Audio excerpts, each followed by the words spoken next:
Hello and welcome to Twin Creeks Farm. Today we are doing a little bit of herd management. We are castrating the Holstein bull calves that have already been weaned. You'd normally want to castrate them right around just after birth, but with them coming from other farms, I prefer to wait. Really for us, just with kind of managing, trying to minimize the risk of nutritional scours, and then with the stress of weaning. If you enjoy this content, if you could like and subscribe, and if you want to follow us on Instagram, you can find us at Twin Creeks Farm 2020 to find additional content there.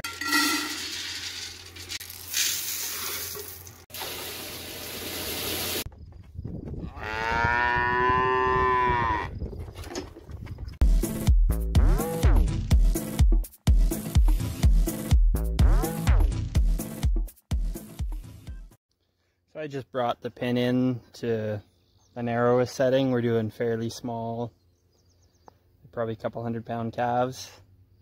So it doesn't need to be very wide. Narrower is better. Even this could stand to be a little bit narrower, but it should be able to hit their shoulders. You just need it to be at that setting so that when they come through, it hits their shoulders and it actually closes instead of them just going right through. If it won't close for us, then we'll have to I have another little calf head gate in the barn. I'm hoping we can just use this since it's already set up, but if I have to, I'll grab it and put it in the corral. Let's go, Sux. Come on.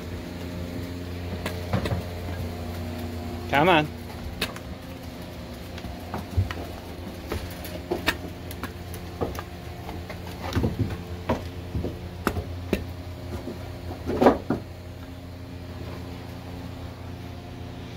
I still get a little nervous going over the barn cleaner.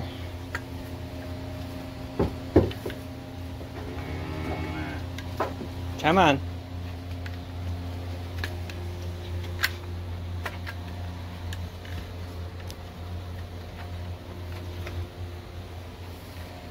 Come on, let's go.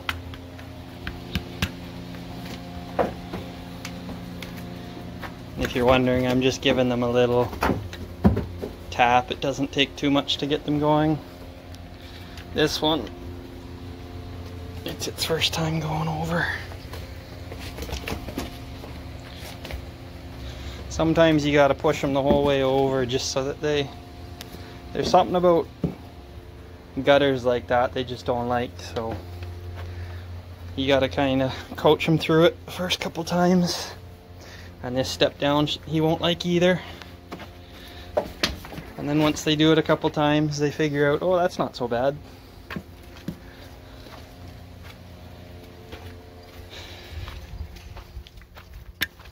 Let's go. Come on. In you go.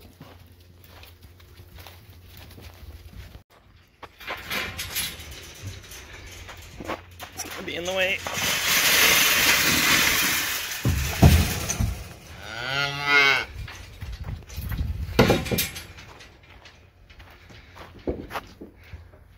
There, we got our animals we need to castrate in.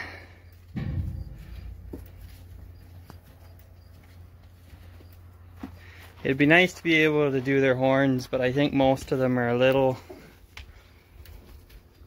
small yet to be able to get the band on without it just slipping right off.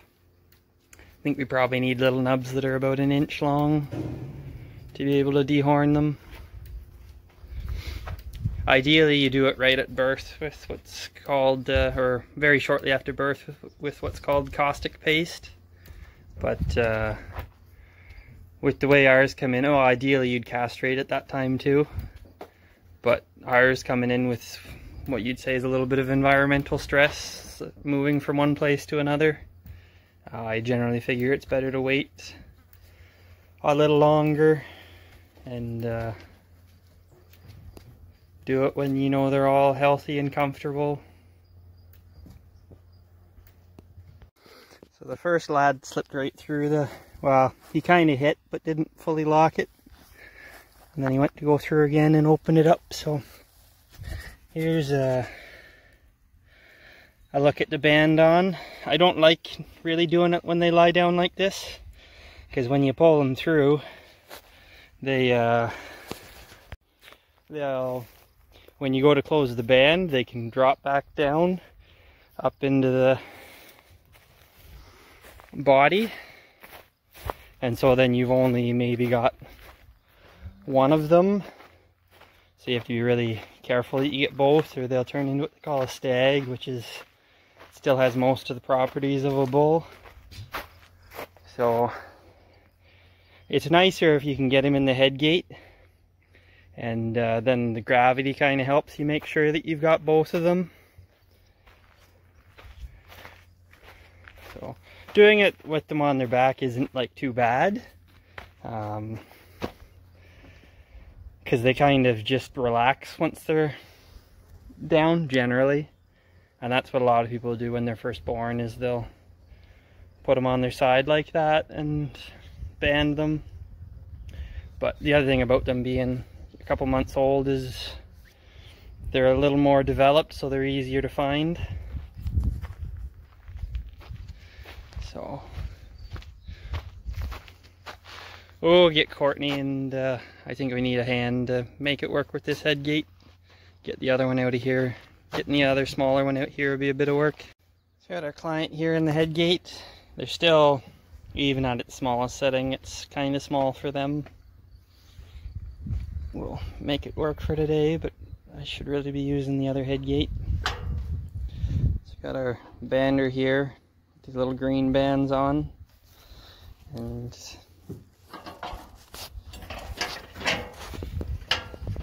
you can see it. What you do is you just stretch it out, and the nuts will come down through here, testes, and then you just close it and you slip it back off. And what we'll do is spray a little bit of iodine on the bands just to protect the calf from any infections. But this will just cut the circulation off fairly quickly, and over the process of the next couple weeks they'll fall off.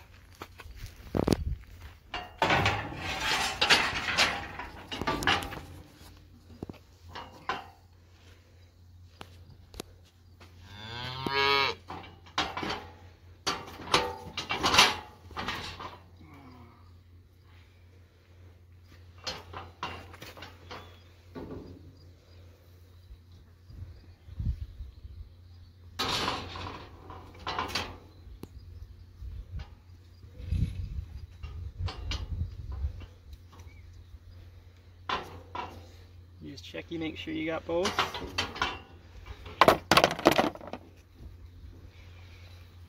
And he's good to go.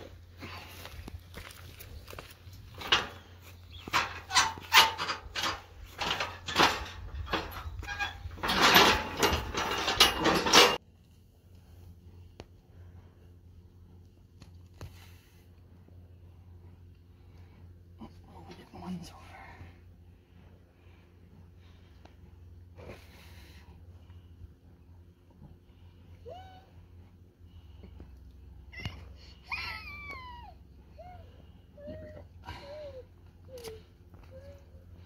So you just want to make sure you can feel both testes below the band before you release. If you pull it off, it's kind of difficult to get it back on. And you definitely want to make sure you have both.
So for castrating, there's kind of 3 different methods that you can use.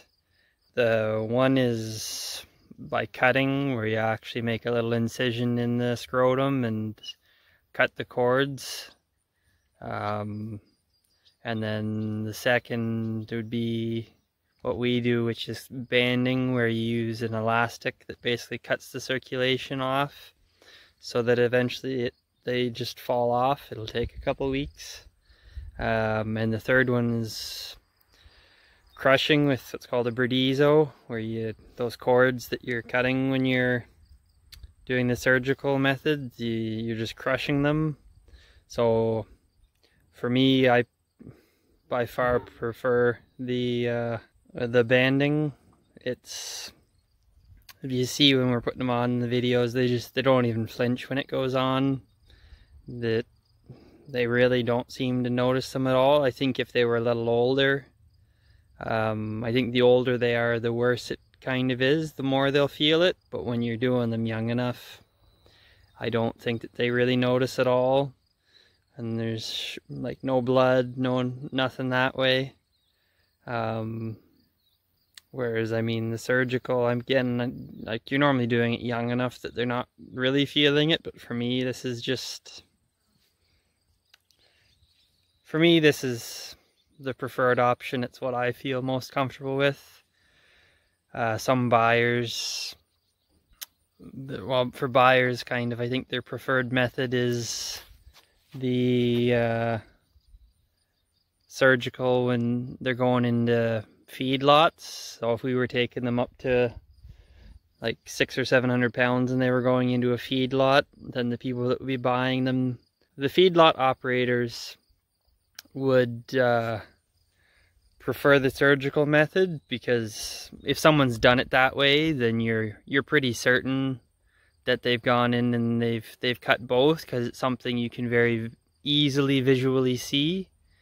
Whereas with the Bredizo, where you're crushing it, that's something you can miss. And then with the banding, what'll happen is a lot of guys will band, and when the calf's young, they'll just roll it over, and they'll do it while the calf is kind of on its back.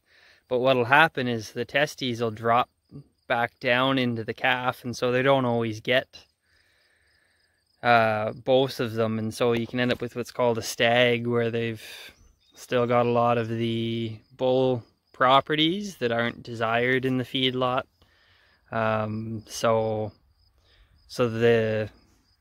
For feedlot operators, the surgical is their preferred method. For us, like I said, I'm most comfortable with the banding. For us, and for how I feel like what I would prefer if I was a calf. And then, I mean, the plan with these is to finish them here, so we don't really have to worry about what somebody else wants, how they want to see them castrated, because the plan isn't for them to go anywhere. These lads are exploring their new yard. There's still 2 other ones that I think we're going to put in with this group.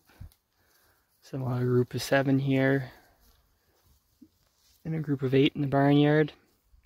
The sizing on these is spaced out a little more than the ones in the barnyard, but I think we'll be okay.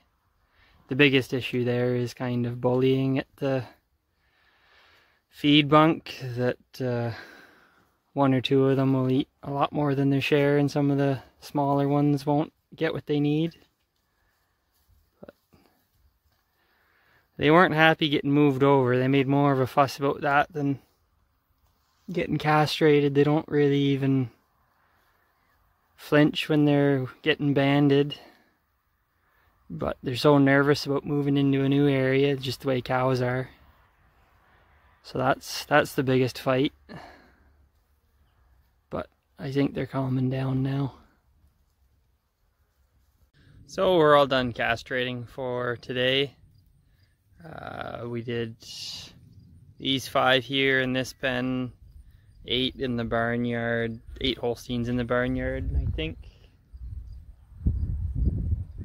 Is it I think I just had to do one of the beef calves that they weren't done yet there. So there's still 5 bottle calves in the barn, 1 in a hutch, and 3 down in pasture to do. And the 3 down in pasture are going to be a little tricky to get done. I'm going to have to figure out how to get them up to run them through the head gate.